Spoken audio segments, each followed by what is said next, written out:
terjadi kegaduhan, ketidakpastian hukum yang terjadi saat ini di tengah masyarakat dan menjadi pemberitaan sehingga menurunkan citra Polri. Untuk itu hari ini sudah saya nonaktifkan pada pukul 10. Saya selaku Kapolda Daerah Istimewa Yogyakarta telah menonaktifkan Kapolresta Sleman Kombes Pol Edi Setianto terkait dengan temuan hasil audit dengan tujuan tertentu yang dilakukan Inspektorat Daerah dipimpin langsung oleh Pak Irwasda. Ditemukan adanya dugaan pelanggaran terkait dengan pengawasan yang tidak dilakukan oleh Kapolres. Jadi karena tidak dilakukan pengawasan dalam proses penegakan hukum, terjadi kegaduhan, ketidakpastian hukum yang terjadi saat ini di tengah masyarakat dan menjadi pemberitaan sehingga menurunkan citra Polri. Untuk itu hari ini sudah saya nonaktifkan pada pukul 10. Serah terima tanggung jawab kepada saya dan saya telah menunjuk pengganti pelaksana harian Kapolresta Sleman Kombes Pol Rudi yang sekarang sebagai Dir Narkoba. Terkait dengan Kasat Lantas, hari ini juga akan dilakukan penggantian, sedang dilakukan terkait juga temuan dari hasil rekomendasi audit dengan tujuan tertentu. Diduga ada pelakuan pengawasan yang tidak dilakukan oleh Kasat Lantas sehingga dalam proses penyidikan Laka Lantas menimbulkan ketidakpastian hukum dan kegaduhan dengan masyarakat. Itu yang perlu saya sampaikan pada kesempatan hari ini. Bertanya. Izin Jenderal, untuk evaluasi ke depan seperti apa untuk Kapolres tadi Polda DIY agar kasus serupa seperti ini tidak terulang kembali di kemudian hari berikutnya? Baik, petunjuk arahan sudah dilakukan, pengawasan internal sudah dilakukan, petunjuk arahan sudah dikirim. Kejadian Sleman, kurangnya koordinasi pengawasan dari atasan, koordinasi pada pembina fungsi menyebabkan proses penyidikan terganggu, sehingga apa yang hari ini kita alami terjadi. Ini yang tidak diharapkan. Tadi sudah kami perintahkan, selaku Kapolda juga sudah kami arahkan pelatihan-pelatihan dengan penerapan KUHP dan KUHAP yang baru, sosialisasi sejak 2023 sudah dilakukan sebanyak 25 kali oleh Polda untuk pemahaman proses penyidikan. Namun kalau memang dalam pelaksanaannya masih ada kekurangan, kita akan perbaiki terus. Dan perintah untuk melaksanakan secara profesional dalam penegakan hukum dan perlindungan pelayanan pada masyarakat terus dilakukan oleh Polda DIY, Polda Jabar. Pak Kapolda, tadi soal kesalahan kan belum terlalu dijelaskan, apakah karena penerapan pasal atau seperti apa? Karena lemahnya pengawasan sehingga dalam proses penegakan hukum terjadi kegaduhan. Proses pemeriksaan masih berlanjut. Penonaktifannya untuk memudahkan pengawas internal, dalam hal ini Propam, untuk melanjutkan pemeriksaan untuk menemukan pelanggaran yang dilakukan oleh anggota tersebut, baik Kapolres maupun Kasat Lantas. Kalau untuk para penyidik di kasus ini, perkara ini apakah juga akan dievaluasi atau diperiksa secara etik? Semua masih dalam proses pendalaman penyidikan. Pasti akan ada sanksi apabila ditemukan pelanggaran disiplin ataupun kode etik terhadap penyidik. Berarti ada arah ke situ ya? Ya, pasti rekomendasi dari audit merekomendasi untuk melakukan pemeriksaan terhadap temuan-temuan dugaan pelanggaran yang masih diduga terjadinya pelanggaran pada kode etik.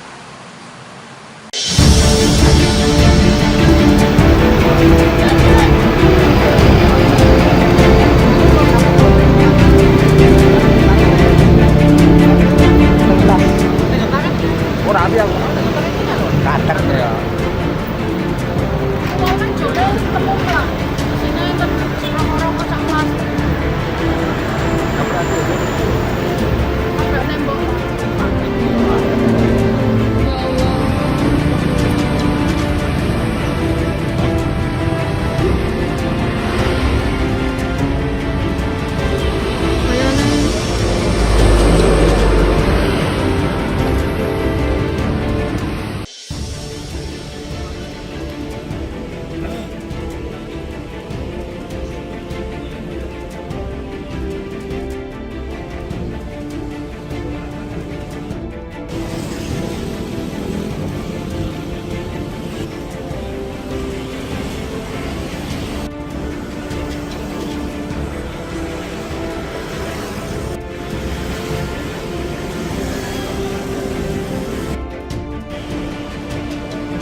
kejadiannya itu hari Sabtu Mas, tanggal 26 April 2025. Saya itu pagi itu ngambil jajan pasar di area pasar Patok di kota itu. Suami saya ngambil jajan pasar di area Berba. Karena kita berlawanan arah, jadi saya memutuskan untuk saya naik motor, suami saya naik mobil. Kemudian di atas jembatan Layang Janti itu tidak sengaja saya dan suami itu bertemu, motor sama mobil itu ketemu Mas, nggak sengaja. Sampai jajan pasar itu mau diantarkan di Hotel Grand di dekat Transmart itu. Turun dari jembatan di area sebelum sekitar jembatan, tepatnya saya lupa, sekitar jembatan atau Babarsari itu saya dijambret Mas. Tas saya itu di-cutter talinya, di-cutter sama jambretnya lewat sebelah kiri saya. Saya sempat oleng, naik motornya itu agak oleng. Setelah itu saya teriak Mas, jambret, teriak agak kencang. Suami saya yang mengendarai mobil di sebelah kanan saya itu spontan melakukan pengejaran Mas, sama jambretnya itu melakukan pengejaran. Setelah sama suami saya dipepet karena suami saya pengennya jambretnya itu berhenti agar tas saya itu bisa diambil kembali, karena suami saya tahu tas itu berisikan dokumen penting. Itu dipepet tapi jambretnya nggak mau berhenti, dipepet lagi tidak mau berhenti, dipepet lagi sampai jambretnya itu naik ke trotoar dengan kecepatan tinggi, terus menabrak tembok yang di mural dekat bakpia itu langsung terpental ke jalan raya itu. Terus tengkurap itu saya nggak tahu kalau pada waktu itu atau langsung meninggal di situ atau enggak, saya nggak tahu. Saya di situ cuman saya nggak pegang, nggak ini, itu dalam keadaan tengkurap tuh masih pegang cutter Mas, jambretnya itu. Terus kemudian berproses secara hukum itu seperti apa Bu? Ya kemudian hari itu saya dan suami langsung dibawa ke Polres, untuk dimintai keterangan di bagian reskrim dan di bagian lantas itu dari pagi sampai jam 6 sore.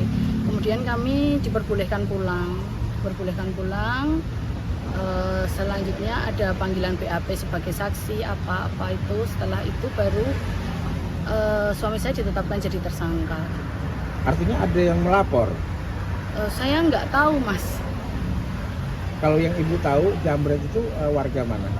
Pagar Alam, Sumatera Selatan. Sumatera Selatan ya? Iya. Oke.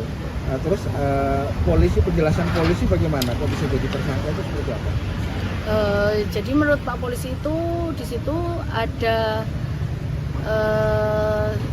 apa ya Mas? Ada semacam kelelehan suami saya dalam mengendarai mobil yang katanya itu bisa menjadi salah satu sebab suami saya jadikan tersangka. Atas penetapan sebagai tersangka itu respon jenengan dan suami seperti apa? Jelas shock Mas, jelas saya sama suami jelas nggak menyangka, karena dari pertama kali kejadian itu kami sudah bicarakan itu, katanya oh enggak, ini karena murni benar-benar kejahatan jalanan, jambret dan segala macam, jadi nanti nggak sampai ke situ. Makanya pas ditetapkan jadi tersangka tuh benar-benar shock saya sama suami. Yang bilang nggak akan jadi tersangka itu siapa awalnya? Ya sebenarnya nggak bilang sih, tapi Keyakinan pribadi. Iya, keyakinan saya pribadi, dan karena saya melihat itu benar-benar kami yang di sini yang jadi korban ya Mas. Yang di sini kan yang jadi korban saya. Jadi saya pada waktu keyakinannya ya atas dasar apa nanti suami saya dijadikan. Jadi saya nggak mikir sampai kemungkinan dijadikan tersangka atau apa, itu nggak ada kepikiran pada waktu itu. Ada proses mediasi nggak? Ada tawaran damai atau seperti apa? Nggak ada. Nggak ada. Dari keluarga tidak meminta sesuatu? Keluarga korban maksudnya? Keluarga penjambretnya. Saya kebetulan komunikasi baru hari ini sama keluarga jambretnya setelah ada pelimpahan kasus ke kejaksaan itu. Baru saya tadi telepon ya, karena selama ini saya nggak punya akses ke sana, saya nggak ada nomor teleponnya, saya nggak ada akses ke keluarga jambretnya itu. Baru tadi saya menyampaikan permintaan maaf bahwasanya semua kejadian ini saya sama suami nggak pernah mau ada kejadian ini, mungkin keluarganya juga nggak mau kejadian ini juga. Korban itu 2 ya berarti ya, atau jambret itu 2 yang Jambret, meninggal dunia iya. ya. Itu dari pihak kepolisian ada permintaan semacam uang misalnya untuk kasus ini ditutup atau seperti apa? Nggak ada. Bu, kalau jarak antara kejadian dengan penetapan tersangka itu berapa lama? Sekitar 2-3 bulan, Mas. Iya. Kalau masih ingat kejadiannya tanggal berapa? 26 April 2025. Penetapan tersangkanya tanggal? Saya lupa Bulannya? juga.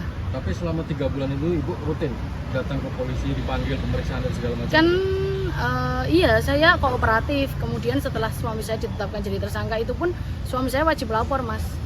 Setiap hari Senin itu datang. Dan pendampingan hukumnya? Pendampingan hukumnya ya setelah jadi tersangka itu ada pendampingan hukumnya. Cuman kalau wajib lapor kan nggak didampingi. Suami saya datang sendiri kan. Bu, proses saat ini apa Bu? Tadi dipanggil ke Kejari apa?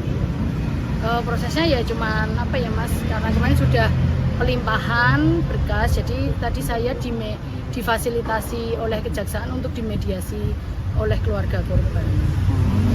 Tadi kan sempat nanyakan loh, Bu, kalau kasus penjamretannya tuh bagaimana? Ini tersangka ini karena penjamretannya apa lalu lintasnya? Kalau yang sekarang tersangkanya ini kalau lintasnya Yang kasus penjamretannya? itu katanya sudah ditutup Mas karena jambretnya matikan. Hasil mediasi dengan keluarga korban dan kejaksaan tadi difasilitasi kejaksaan hasilnya Ya. Intinya keluarganya korban juga keluarganya jambretnya ya Mas, itu juga mau baru mau diskusi keluarga dulu katanya, baru mau diskusi keluarga dulu. Saya juga menyampaikan apa yang harus saya sampaikan ya Mas sama keluarga korbannya. Intinya nggak korban ya semuanya, saya di sini juga korban, saya di sana juga korban. Intinya kejadian pada saat itu kan di luar kendali kami semua.